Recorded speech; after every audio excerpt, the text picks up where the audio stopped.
on passe directement, ils sont tardés, à la présentation de l'étude nationale qui s'intitule « Comportement des jeunes Tunisiens en période de crise ». On va commencer avec Molka et puis avec Saïda Machat pour le contenu et l'aspect méthodologique de cette étude. À vous la parole. Merci encore une fois, Hela. Donc, par rapport à l'étude sur le comportement des jeunes Tunisiens en période de crise, en fait, cette étude a été réalisée au moment de la crise du Covid-19. Donc, l'idée est venue en mars 2020, parce que, comme on le sait, toute crise qui a de grands impacts sur la vie humaine entraîne indéniablement des changements de grande envergure sur les sociétés, notamment sur le plan politique et sur le plan socio-économique. Donc la pandémie mondiale du Covid-19 a représenté et représente encore aujourd'hui un enfer pour les citoyens et citoyennes du monde entier et particulièrement pour les jeunes, on l'a constaté, aussi bien dans les pays développés que dans les pays sous-développés. Donc les jeunes, vous, est une catégorie de la population assez complexe à étudier parce qu'elle est composée de lycéens, d'étudiants, de travailleurs et travailleuses et de chômeurs et chômeuses. Pour le cas de la Tunisie, la situation est encore plus complexe. Fragilisée par la situation politique, économique et sécuritaire précaire, les jeunes qui étaient et sont déjà touchés de plein fouet par les crises politiques et économiques successives de ces dernières années. On a vu des gouvernements se succéder, on a vu des crises politiques et économiques sur ces 10 dernières années. Donc, sont aujourd'hui encore plus confrontés à l'incertitude liée à la crise du Covid-19 et à son issue. C'est dans ce contexte que nous nous sommes proposés d'établir un diagnostic préliminaire du comportement des jeunes en temps de crise, et plus particulièrement des réflexes solidaires qu'ils ont pu développer ou pas à différentes échelles durant l'épisode épidémique lié à la Covid-19 et de ses conséquences sur leur sens de l'engagement, afin de mieux comprendre comment cette catégorie de la population fait face à la crise et s'y adapte.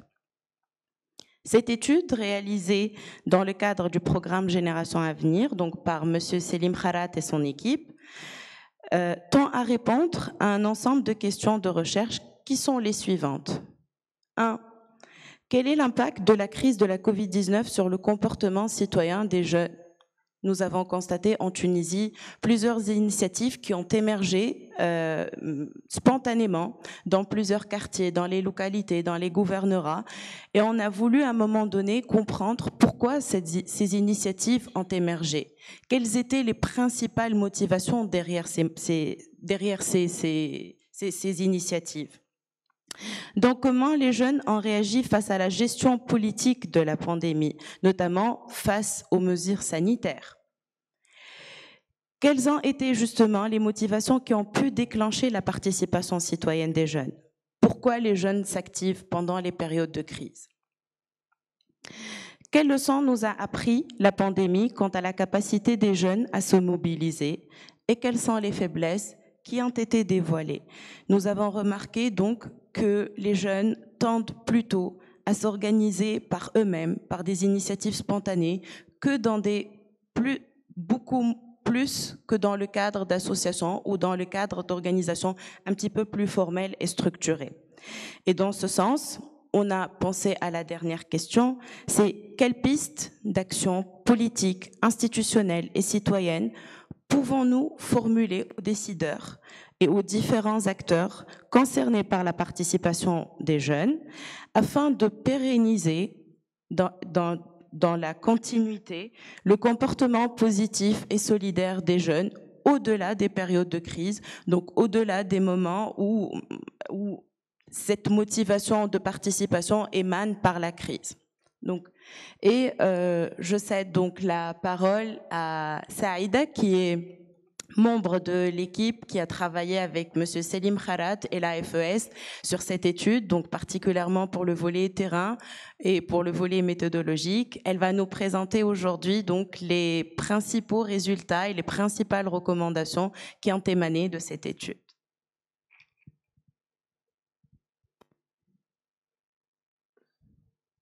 Donc, merci Molka, merci à la Fondation de nous donner l'opportunité de présenter les principaux constats de notre étude. Donc, comme Molka vient de présenter les questionnements auxquels nous avons essayé de répondre, qui représentent les objectifs de l'étude, donc nous allons directement passer à la présentation de la méthodologie, puis des principaux constats.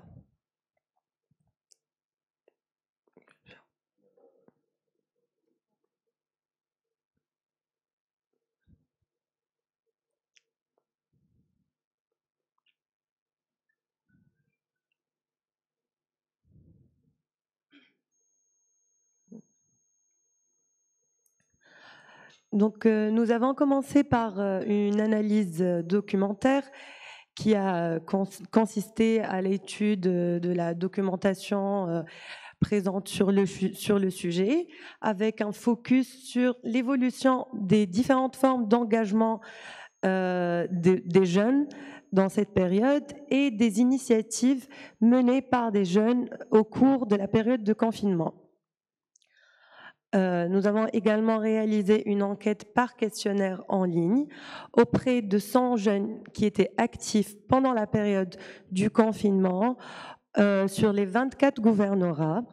Donc, nous avons essayé d'avoir au moins 2 réponses par gouvernorat et essayer de veiller à maintenir la parité. Donc, nous avons eu 55% de réponses de femmes, dans une moyenne d'âge de 26 à 30 ans. Donc, nous avons ensuite enrichi notre collecte par des entretiens téléphoniques semi-structurés avec 11 jeunes répondant au questionnaire pour justement approfondir certaines questions.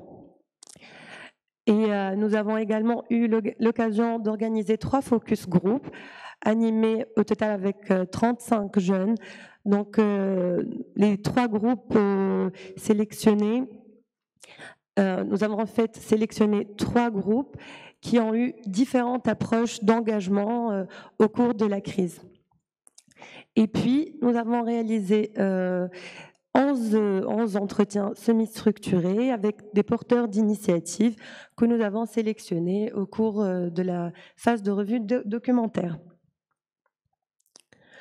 Donc, nous avons tous assisté à l'élan de solidarité qui a été mené principalement par des jeunes au cours de la période de confinement.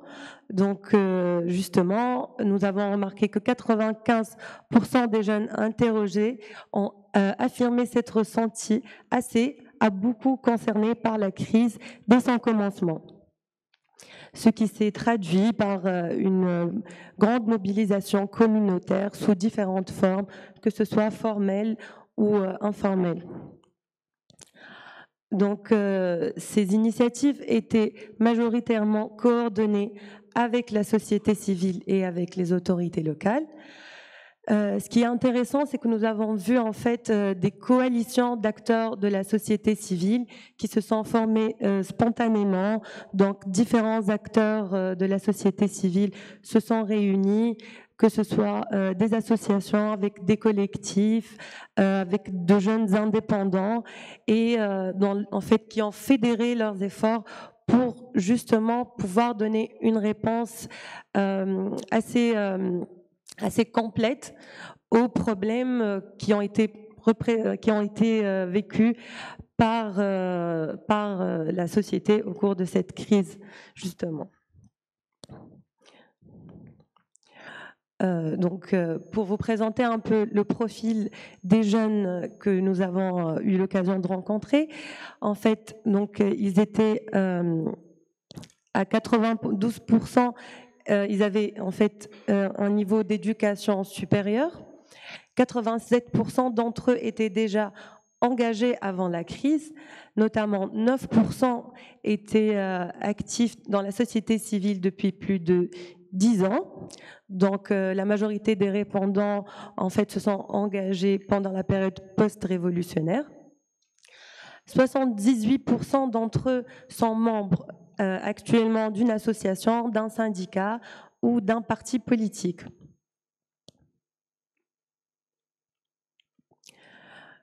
Également, les jeunes qui ont répondu ont participé pendant cette période à plus de 3 actions ou plus.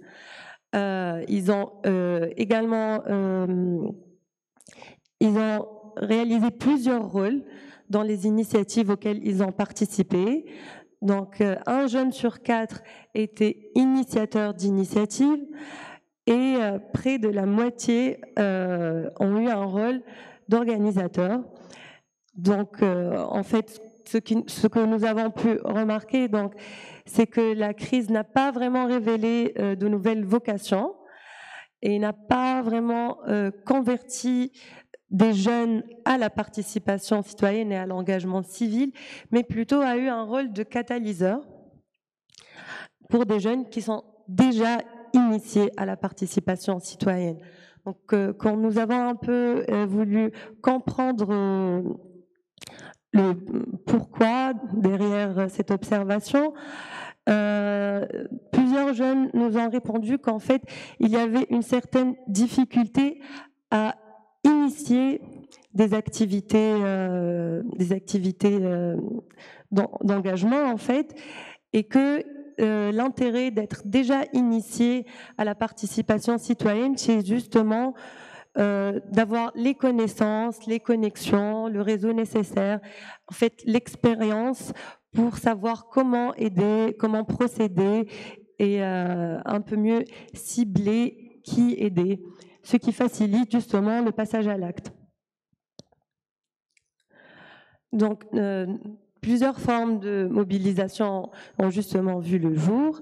Donc, nous avons un peu regroupé ces différentes formes de mobilisation sur 3 grands types.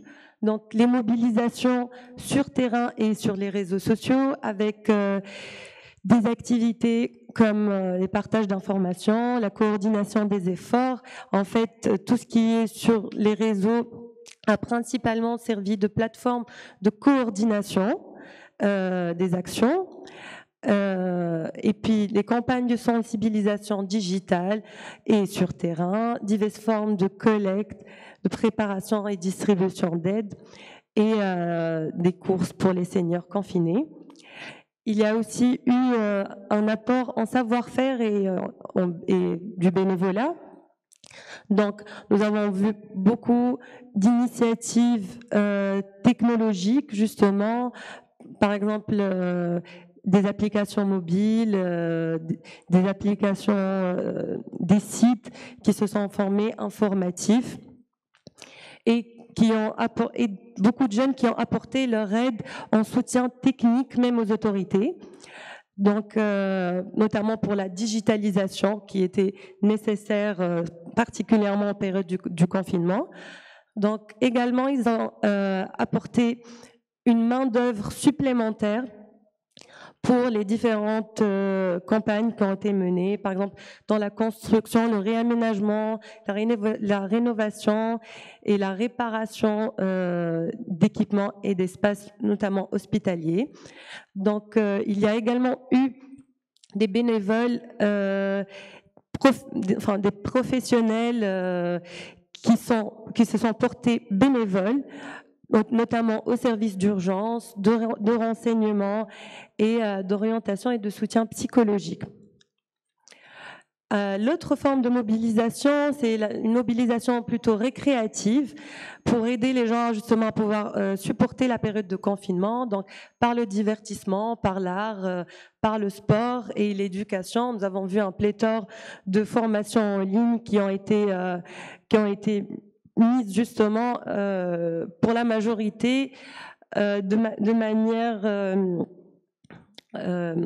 c'est-à-dire gratuite, pour les jeunes. Donc, et ici, nous avons quelques exemples d'initiatives Donc, nous avons un peu essayé de présenter dans l'étude la naissance de l'idée, comment elle est venue aux porteurs d'initiatives, et puis comment ils ont pu un peu la pratiquer, la mettre en pratique et la mettre en œuvre pendant cette période. Donc, notamment, par exemple, des jeunes qui ont conçu un prototype de machine d'oxygénothérapie nasale à haut débit dans le cadre d'un challenge qui a eu lieu à l'ENISO, qui est l'école d'ingénieurs de Sousse, et qui s'est faite en fait en collaboration avec des jeunes de différentes spécialités. Le corps hospitalier de l'hôpital Farhat Hached qui a testé ce prototype, et voilà, en fait, ces jeunes, ils ont également une start-up qui s'appelle Factoria et bien sûr qui pense justement pouvoir arriver à vendre ce prototype. Donc, il y a le festival Colonia Festival, qui est une initiative menée par l'association Fanny Larmanani. C'était un festival qui a duré 2 jours et qui a pu réunir plus de 400 artistes et 1000 à 1500 spectateurs. L'initiative Circuit Covid, qui était à la base une application mobile pensée par une jeune médecin, donc qui tout simplement, l'idée lui est venue qu'il fallait en fait mieux organiser le flux de patients Covid pour éviter la propagation de la maladie et qui est allé spontanément chercher une équipe informatique pour l'aider à développer cette application et l'offrir aux autorités gouvernementales. Okay. Donc, 37% des jeunes répondants ont ressenti de l'inquiétude quand la crise a touché la Tunisie, mais pourtant, une majorité ont déclaré être déjà avertis. 68% des jeunes interrogés se sont sentis très concernés par la crise et seulement 5% d'entre eux se sont sentis peu concernés. Donc, ces jeunes étaient confiants quant à l'évolution de la situation en Tunisie par rapport à l'évolution de la situation à l'échelle mondiale. Encore 2 minutes. Donc justement, cette participation est motivée par un ensemble de valeurs, donc l'empathie, le sens du devoir, le sens du service et le sens de la citoyenneté et de la participation.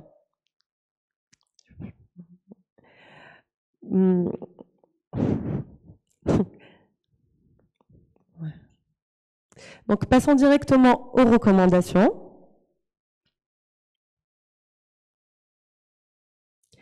Donc, les besoins des jeunes, en fait, nous avons conclu que les jeunes étaient en quête de sens et de reconnaissance de la part des autorités et des acteurs de la société civile.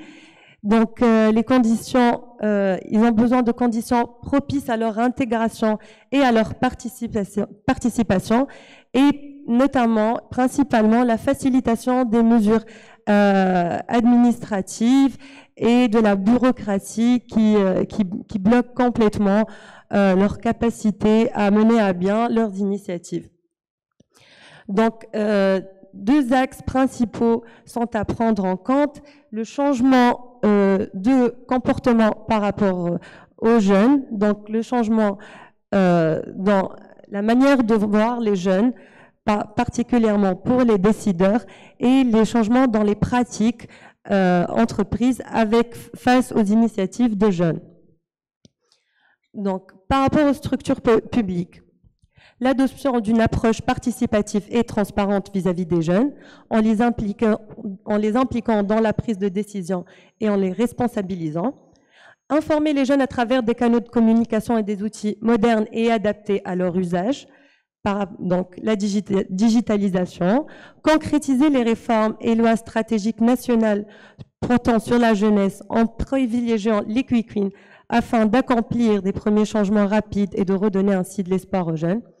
élaborer et mettre en œuvre des actions d'initiation des plus jeunes, élaborer des procédures de financement plus adaptées, notamment aux nouvelles formes de participation des jeunes, reconnaître et célébrer les initiatives et les réalisations des jeunes, digitaliser davantage les démarches administratives et sensibiliser les responsables et les décideurs pour changer leur perception par rapport aux jeunes.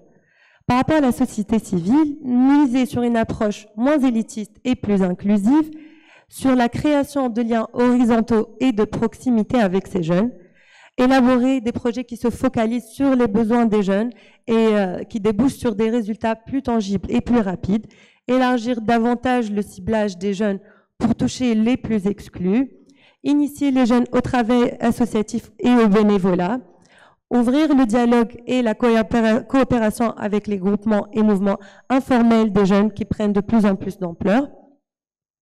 Et par rapport aux jeunes, c'est de faire l'inventaire de leurs aptitudes et de leurs compétences, de participer à des activités peu contraignantes pour s'habituer justement à la participation, se renseigner davantage sur les associations locales présentes dans leur quartier, essayer différentes formes et moyens de participation, privilégier l'entraide et l'esprit coopératif, et s'organiser pour s'engager collectivement dans les rapports de force avec les autorités, notamment celles qui refusent justement d'intégrer les jeunes dans la prise de décision. Merci. Madame Machat, pour cette présentation. Merci à Molka. Donc, on va garder Madame Draoui et Madame Machat pour la session questions-réponses. Merci Madame Arfi. Certains d'entre vous se sont peut-être retrouvés dans les constats de cette étude. Vous êtes des jeunes engagés. Vous avez sûrement trouvé des choses qui ont représenté votre ressenti ou votre certains du style d'initiative que vous avez entrepris. Il y a sûrement des différences également. Et c'est bien de pouvoir comparer, de voir comment se sont comportés d'autres jeunes Tunisiens. Donc là, on va prendre 25 minutes de questions-réponses pour mesdames Draoui et Machat. On remercie toute l'équipe, Slim Kharrat, vous-même et le reste de l'équipe pour avoir mené à bien cette étude. Ce n'est pas la première fois que nous la présentons, que la FES la présente, et toutes les occasions sont bonnes pour diffuser cette information de travail de recherche. Donc on va prendre les questions de la salle, mais également des personnes qui nous suivent à travers le live Facebook sur la page de la Fondation. On commence par les gens ici présents dans la salle et on passe après, on va prendre par groupe de questions, on passe après par un groupe de questions qui viendront à travers le live. La parole est à vous, chères mesdames et messieurs. Merci. Bonjour Molka, bonjour Saïda, bonjour les jeunes de la FES.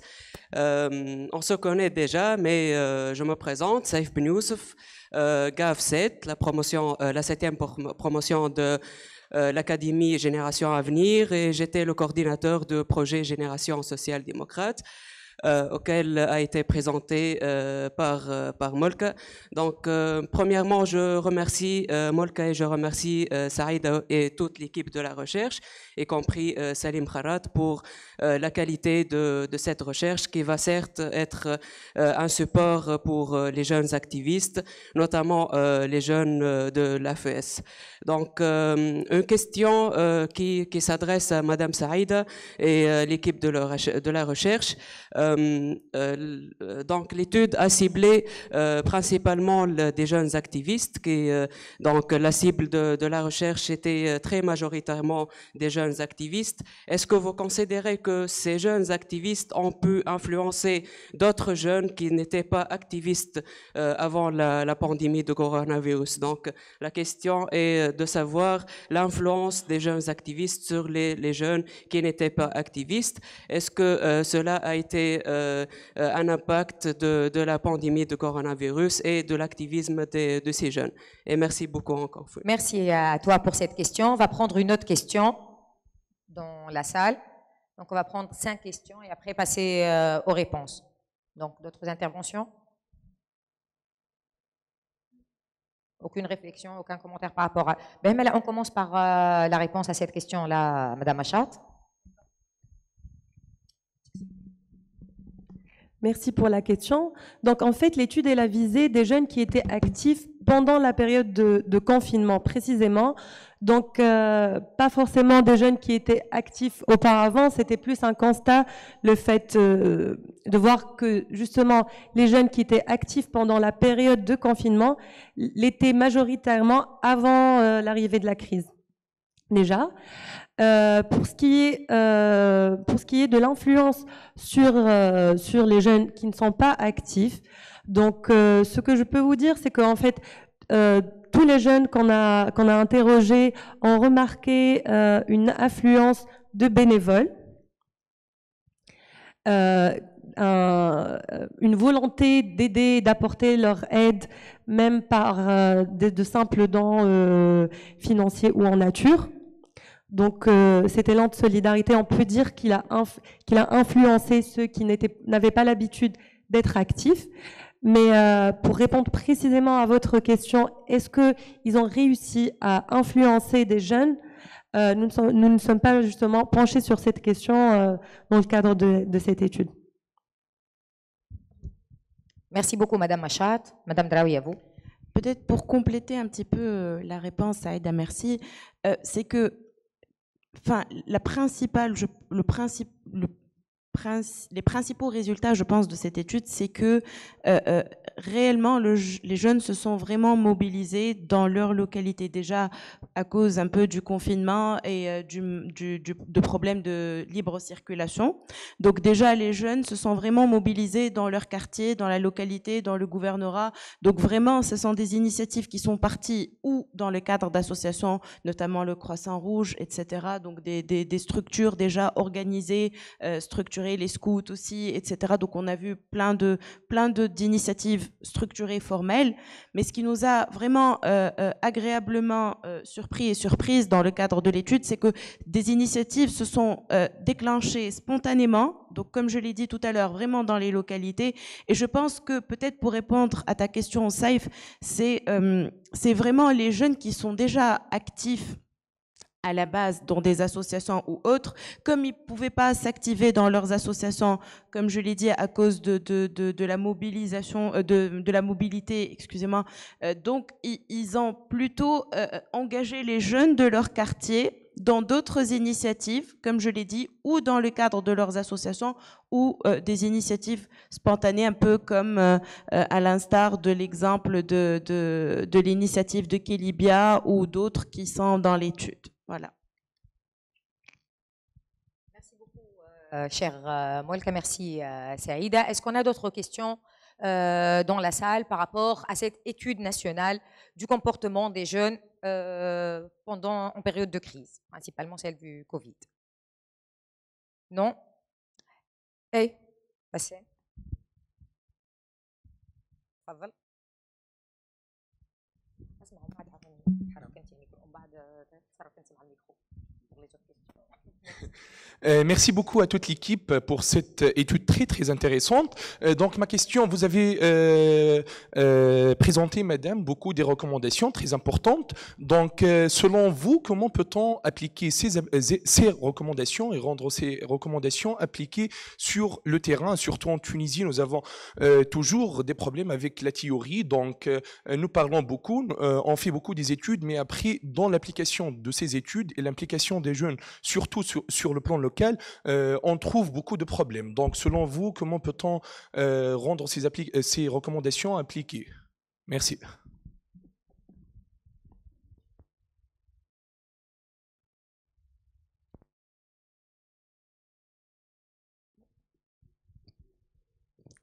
Donc, merci pour la question. Justement, vous avez mis le doigt sur l'un des points principaux qu'évoque l'étude, c'est de mettre en application déjà toutes les décisions à l'échelle politique et les stratégies gouvernementales qui étaient déjà faites pour les jeunes et pour encourager l'engagement des jeunes. Donc, ce qu'on dit, c'est justement qu'il faut vraiment passer à la pratique et que les jeunes vivent une certaine frustration face à la lenteur que prend le changement dans les pratiques des autorités et des différentes parties prenantes. Donc, ces jeunes-là ont besoin de résultats.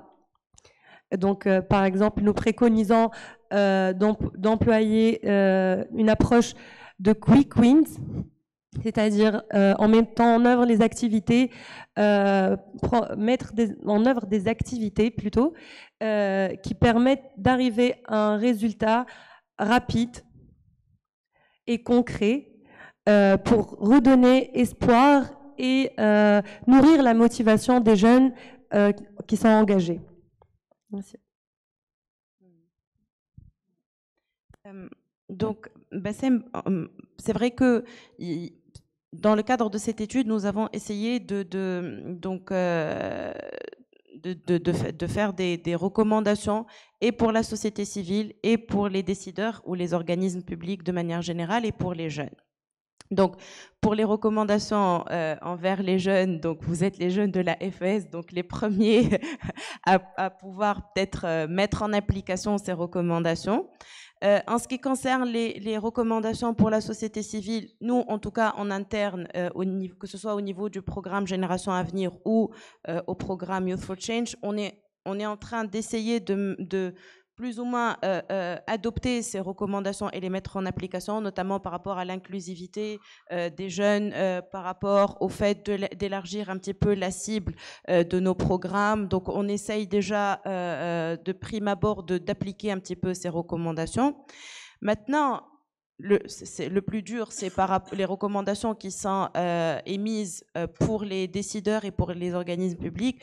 Là, je pense qu'il faudra se prendre un petit moment de réflexion, justement, parce que je vois que dans la société civile aujourd'hui en Tunisie, il y a beaucoup de redondances, de choses qui se font, qui se refont, qui se font, qui se refont. Donc, je pense qu'il faut prendre un petit moment de recul, de réfléchir un petit peu toutes et tous ensemble aux stratégies qu'on va adopter pour justement communiquer ces recommandations-là aux décideurs et aux organismes publics. Voilà. Merci beaucoup, Molka. J'aurais une question pour Saïd. Est-ce que vous pensez que l'échantillon choisi pour l'étude, et là je parle de quantitativement, peut être représentatif de la jeunesse tunisienne pour ressortir des constats ou élaborer certaines recommandations? Merci. Donc, justement, l'étude, elle ne prétend absolument pas à l'exhaustivité. L'échantillon que nous avons ciblé, c'est des jeunes qui ont été actifs pendant le confinement précisément, donc qui sont déjà sujets à cette tendance à participer, à s'engager, à être solidaires. Donc ce que nous faisons dans l'analyse, c'est tout simplement de ressortir les principales tendances et d'en tirer donc des constats et des recommandations qui concernent précisément l'analyse que l'on a faite sur les informations qu'on a pu collecter, vraiment concernant l'échantillon précis que nous avons étudié.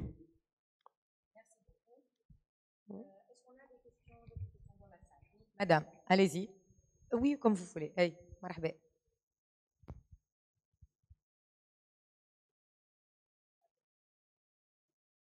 Bonjour à toutes et à tous. Donc, je suis Nourjahine Ratas. J'ai participé au programme de la Frédéric Ebert de l'école politique, donc la génération juste d'avant celle-ci. Donc, merci beaucoup pour la présentation de l'étude.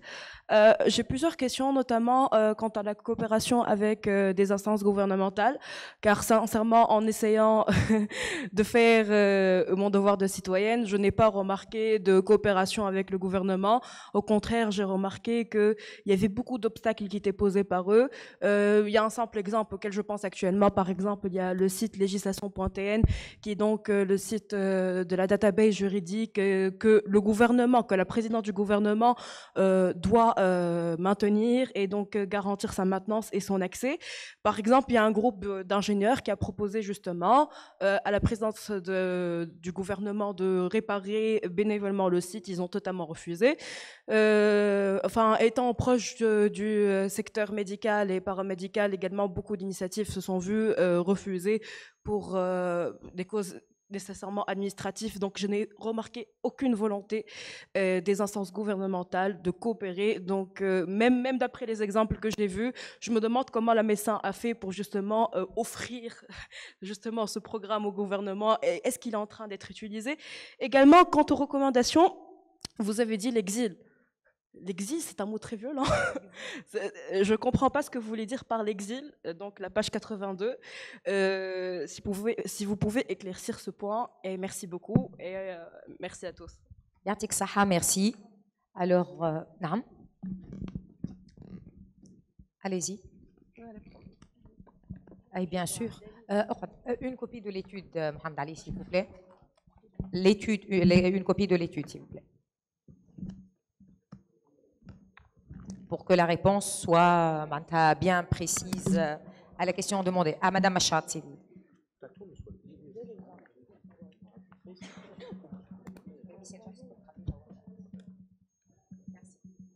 Donc, est-ce que vous pouvez nous préciser exactement de quoi parle la page 82, donc vous avez dit l'exil. De quelle étude parlez-vous? L'étude de Slim Kharat. D'accord. Dans les recommandations. Est-ce qu'on peut avoir les documents, Bassem? Merci. À Madame Machat ou à Molk? Page 82.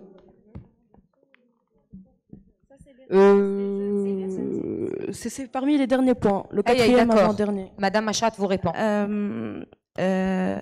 Donc, pour répondre un peu à votre question, ça c'est les réponses des jeunes, c'est pas les recommandations qui ont été mises, ça c'est les annexes. Donc, l'exil c'est un des mots qui a été dit par les jeunes. Donc, on a fait, on a collecté un petit peu toutes les réponses des jeunes et on les a mises en annexe.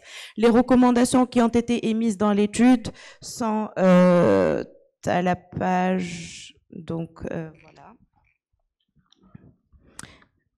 Donc 49. Le reste, c'est les annexes. Et donc, dans les annexes, on a recensé toutes les réponses des jeunes. Et d'ailleurs, c'est bien marqué. Des jeunes répondants. Tel qu'évoqué par les jeunes. Exactement. En haut des recommandations, en haut du tableau vert. Exactement. Merci beaucoup. Est-ce qu'on a d'autres questions? Oui. Le micro est chez Bassem. Voilà.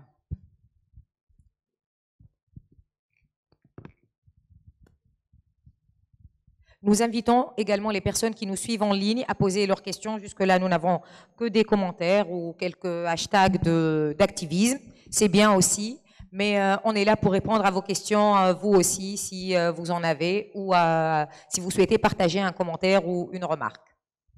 Merci beaucoup. مرحبا بكم الناس الكل. محمد العايري من القروان قفسات.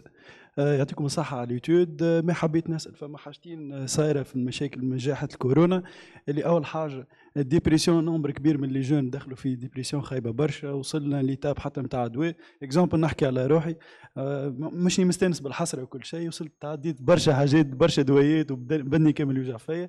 هذه حاجة. وثاني حاجة اللي برشا من لي جون سي ديجا اللي من عمر 24 سنة و25 سنة يخدموا وما همش مترسمين برشا منهم ديجا خرجوا من الخدمة بحكم الجائحة. هذه كونتينيتي للإيتود et merci. Yatik Saha pour cette question. Donc, on va évoquer le volet psychologique, l'impact psychologique de cette crise et comment ça aurait pu, ou ça a impacté le comportement des jeunes Tunisiens en période de crise, ou la vulnérabilité économique ou socio-économique et son impact sur le comportement des jeunes. Donc, qui souhaiterait répondre? Madame Draoui, à vous. Oui. Donc, pour répondre un peu à la question, ce qu'on a remarqué, c'est que justement, même les jeunes qui n'avaient pas du tout l'habitude d'être actifs dans la société civile ou dans l'humanitaire ou dans des initiatives, en fait, se sont réfugiés dans ce genre d'action pour justement pallier à cet état dépressif. Donc, il y a plusieurs jeunes, comme on l'a expliqué tout à l'heure, qui se sont vraiment activés pendant la période du confinement, justement, que ce soit, par exemple, les personnes âgées, ou ils font les courses à leur place, et donc pour eux, c'était une solution immédiate pour pallier à cet état dépressif où ils n'ont pas le droit de sortir, ils n'ont pas le droit de bouger, etc. Donc c'était vraiment une solution pour eux. Et c'est pour ça que nous, on a cherché vraiment à faire un focus sur le comportement des jeunes pendant la période de crise, parce que ça peut, donc il y a plusieurs facteurs. Il y a le facteur comme tu as expliqué, Tawa Mohamed, le facteur psychologique, il y a le facteur déjà activisme à la base, il y a le facteur prise de conscience, donc il y a plusieurs facteurs qui font que les jeunes peuvent s'activer pendant les périodes de crise. Et nous, ce qui était intéressant aussi dans le cadre de l'étude, c'est d'interviewer les personnes qui n'étaient pas actives avant la crise, mais qui l'est devenue au moment de la crise. Et notre question principale, c'était vraiment de comment pérenniser ce comportement solidaire sur le long terme et pas uniquement pendant les périodes de crise. Ce que nous avons constaté, et donc je rebondis un petit peu sur ce que Bassem a dit tout à l'heure, c'est comment mettre vraiment en application ces recommandations. Et c'est pour ça que j'ai dit tout à l'heure, il faut peut-être prendre un petit moment de recul, de réfléchir aux stratégies éventuellement de la société civile pour mettre en application ces recommandations de comment faire que les jeunes restent actifs au-delà des périodes de crise, de 1, et de 2, comment faire que les jeunes s'intègrent de plus en plus dans la société civile, mais de manière plus structurée et plus formelle. Voilà. Merci beaucoup Molka, merci beaucoup Saïda, merci pour vos réponses. Merci à vous également pour vos questions et votre intérêt. On a une dernière question? Ben, on la prend avant de partir en pause. Allez-y. 1, 2, 3. Ben, c'est bien. Ça commence à bouger. On va prendre les 3 questions et répondre une fois pour toutes. Donc, si vous voulez vous rapprocher, Zada Mohamed Ali, et vous rapprocher pour poser vos questions tous les 3.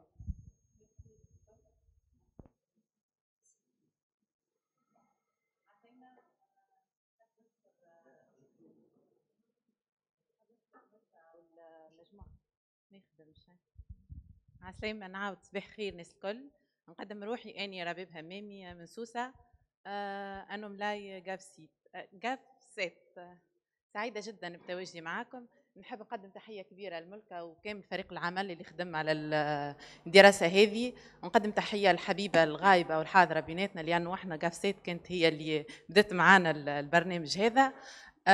سؤالي في علاقة بالصحة النفسية باش نكمل على اللي كان يحكي فيه محمد. احنا واني نخدم في الميديسين سكولير نعرف اللي نسب العنف والنسب نتاع السلوكيات المحفوفه بالمخاطر تزادت برشا بعد الجائحه نتاع الكوفيد، والفاس تخدم على الفئه العمريه ما بين 16 فما اكثر. اسكو باش تنفتحوا في البرامج نتاعكم على المدارس في علاقه بالبرامج هذه، اما حملات توعويه والا دي سبوت بوبليسيتير؟ اسكو انتم تحكيوا على الانكلوزيفيتي والدمج؟ اسكو باش تحكيوا على الفاس دامجه للاطفال لاقل من 16 سنه او لا؟ وشكرا. Merci beaucoup. On passe à la question de Mohamed Ali. Merci. Donc bonjour à toutes et à tous. Merci beaucoup l'équipe de la FES, Selim Kharat et son équipe pour l'étude. Merci beaucoup Zaid Ali, comme أنا محمد علي عبد اللاوي. أنا في الجénération à venir, donc GAV 8 ou actuellement coordinateur في projet يزينا. Donc الكيستيون نتاعي هما زوز نقاط متفاعلين مع بعضهم أكيد. C'est par rapport les recommandations auprès des organismes de la société civile. وقت حكينا على أنه لازم نعتمدوا une approche moins élitiste في التعامل مع لي جون. جوست حبيت اكثر معناها تفسير بارابور سا وكيفاش كونكريتمون معناها اون فا كريي ولا باش نخلطوا انه نعملوا التيرنانس بين لي اورغانيزم دو لا سوسيتي سيفيل كي دوموند دو كاباسيتي بوتيتر يقول لك نحب ان باك جراوند ديجا نعرفوا كي نعملوا اناليز دو كونتكست وحتى كارتوغرافي بارابور سا ديما يدوموند دي كريتير معينين وهذه مشكله. معناها انا ديجا معناها بيرسونيل personnellement نتماشى مع الكلام اللي قلته الريكومونداسيون هذه une approche moins élitiste mais vraiment comment معناها concrètement نوافق بين l'apport اللي نستناه من عند les jeunes اللي مش بالضرورة يتخلق بالباك جراوند معناها intellectuel ولا éducatif نتاعو معناها ساعات تلقى شكون ما عنده حتى معناها باك جراوند éducatif mais au niveau local dans son quartier قادر باش انه ياثر ولا عمل حتى plusieurs معناها initiatives citoyennes حتى في الكوفيد 19 والثانيه هي جست باش نرجع لك الكيستيون دو لا ريبريزونتاتيفيتي نتاع l'étude par rapport aux jeunes déjà interviewés. Merci. Donc l'approche élitiste qui fait concrètement et la question de la représentativité les jeunes déjà اللي تمت معهم الدراسة. Merci. Merci. Donc, bonjour à toutes et à tous. Donc, Mounem Sadak, je me présente comme les jeunes de la FES maintenant, donc faisant partie de la GAV 8. Je vous félicite vraiment pour la qualité de ce travail et de cette recherche que je trouve de qualité, un travail sociologique qui est bien fait. Juste, merci Dali et Hela d'avoir posé la question sur la représentativité de cet échantillon. Juste, j'aurais aimé si seulement à la fin, je trouve annexer le questionnaire ou bien les questionnaires sur lesquels vous avez travaillé ou bien incluant les... Ils sont déjà là. Alors, désolé, il paraît que je n'ai pas fait donc, attention donc, aux questionnaires parce que, en fait, en cherchant donc, sur l'étude, j'allais chercher premièrement les questionnaires. Est-ce qu'ils sont là? Donc, sur cette copie. D'accord, alors merci beaucoup. Donc, et juste une recommandation pour la FES faisant suite à ce que Molka a dit sur la question de la pérennisation de la mobilisation des jeunes là. Donc, vous avez dit que 13% des jeunes n'étaient pas mobilisés avant le contexte de la Covid. Donc, pour moi, ce serait très intéressant de travailler sur le même échantillon des jeunes et plus précisément sur ces 13%, c'est donc des jeunes qui ont été interviewés pour voir c'est-à-dire à la fin dans le contexte post-Covid donc cette courbe comment les jeunes ces jeunes-là se comportent, est-ce qu'ils sont toujours mobilisés et actifs dans la société civile ou bien dans la sphère publique en général. Et merci. Merci beaucoup Mounet. Donc je laisse la parole à Saïd puis à Molka pour répondre aux 3 questions. Donc, merci pour vos questions. Ça serait en effet très intéressant d'étudier l'évolution de l'engagement de ces jeunes qui ont commencé à être actifs pendant la période de crise. Donc, ça fait une bonne question de recherche, je suppose. Donc, pour ce qui est de la question de la BEB, par rapport à l'état psychologique et à la montée des violences, justement, en fait, ça fait partie des problèmes principaux évoqués par les jeunes lorsqu'on leur a posé la question dans le cadre de l'étude. C'est que l'impact de la crise sur leur état psychologique et les violences notamment familiales, les problèmes familiaux qui ont pris beaucoup plus d'ampleur pendant la période de confinement. Donc, parmi les recommandations figure l'élaboration justement d'une stratégie ou bien de certaines activités avec les moins jeunes, donc dans les écoles, dans les collèges, pour intégrer des activités d'engagement civique, de participation citoyenne, sans que forcément les jeunes aient à intégrer un club ou une association, mais plutôt que ça fasse partie du programme scolaire pour les initier dès leur plus jeune âge à ce genre de pratique. Pour ce qui est de la question de Mohamed, donc ce que nous avons suggéré par rapport à l'approche moins élitiste c'est justement de miser sur une approche de proximité avec les jeunes, donc les associations de quartier et surtout les collectifs qui sont informels, essayer de trouver le moyen de les intégrer. Voilà. Par rapport à la représentativité, en fait, j'aimerais en fait savoir c'est quoi exactement la question.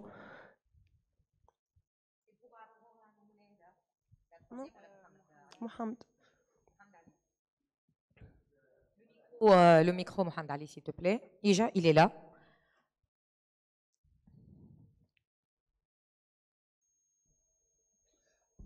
هي جو كخوا نفس لا كيستيون اللي طرحتها هي التمثيليه نتاع الدراسه. يعني انا معناها خدمت دراسه على مجموعه من الشباب في سيتوياسيون دي كريز في برشا مجالات، غزرت لهم المنحه كايتا مجتمع مدني اتسيتيرا ولي ريكومونداسيون مختلفين، وحتى واكيد لي ريبونس معناها والنسب معناها مرتفعه. مي مثلا انت قلت 95% نظن المهم نسبه في التسعينات انه من الشباب اللي تم التعامل معهم كان عندهم مستوى تعليم عالي. معناها انا وقت نحب ناخذ الدراسه كريفيرونس على الكومبورتمون دي جون بوندون لي سيتوياسيون بوندون في الكوفيد 19 كيفاش نخرج من الفخ نتاع انه لا ربما الدراسه ما تنجمش تمثل الشباب الكل، ولكن ما جبت لك دي زيكزامبل فما شباب ما عندهمش مستوى معناها مي او نيفو لوكال راهم نشطوا وخدموا ياسر معناها وكانوا دي ليدر معناها في لي كارتي نتاعهم par rapport les initiatives les عملوها. Merci beaucoup. Merci. Donc justement, les limites par rapport à la représentativité de l'étude figurent justement dans les limites de l'étude, notamment puisqu'on a présenté par exemple le questionnaire en ligne, on peut parler des jeunes qui n'ont pas accès à la connexion Internet, donc ça limite leur possibilité de pouvoir répondre à ce questionnaire. Mais c'est vraiment le contexte qui a fait que, enfin le contexte de crise qui a fait, oui, qu'on n'ait pas pu pallier à certaines limites, comme l'a dit Molka. Donc les jeunes qu'on a visés, le critère de base, c'était vraiment des jeunes qui ont été actifs pendant la période de confinement. Après, les résultats qu'on a eus, par exemple, par rapport à leur niveau d'éducation, par rapport à leur degré d'engagement, ce sont des constats qui sont venus après l'analyse du questionnaire. Merci beaucoup, Saïda. Merci beaucoup pour les réponses. Merci. Molka, vous avez quelque chose à rajouter? Voilà, ça va? Ben. Sur notre live Facebook également, on continue d'avoir seulement des commentaires et des remarques, mais pas de questions, des encouragements au programme de la FES et des remerciements pour cette étude. Donc, pas de questions à prendre du live. Il est actuellement 11h10, nous avons pris 15 minutes de retard. Je vous invite à prendre une pause café et on reviendra 15 minutes après l'horaire mentionné sur vos programmes, c'est-à-dire on reprend à 11h25, juste après la pause. Profitez-en pour réseauter, pour discuter et pour vous enrichir mutuellement. À tout de suite. Merci encore.